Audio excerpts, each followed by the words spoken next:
नमस्कार, मी डॉक्टर आरती साठे. शरीर स्वास्थ्याच्या संबंधीचे व्हिडिओ मी आधी पाठवले होते. या व्हिडिओमध्ये सुद्धा शरीर स्वास्थ्यासंबंधी आणखी थोडी माहिती. गहू हा शरीराला अतिशय पोषक आहे.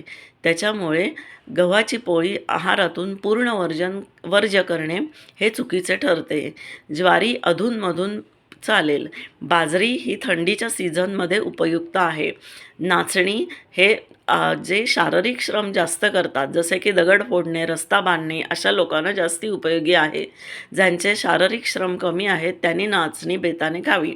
तीच गोष्ट प्रोटीनची. समजा आपले वजन 70 किलो आहे, तर दिवसभरात आपण 70 ग्रॅम प्रोटीन खावे.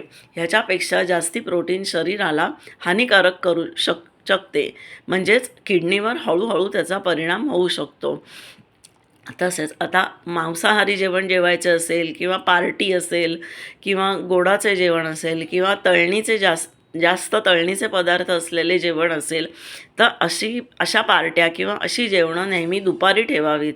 रात्री शक्यतो अशी जेवणं ठेवू नयेत, कारण मग पचनाला ते सुलभ होत नाही. दुपारी जेवल्यावर आपली दिवसभरात जी हालचाल होते त्याच्यामुळे ते पचायला मदत होते.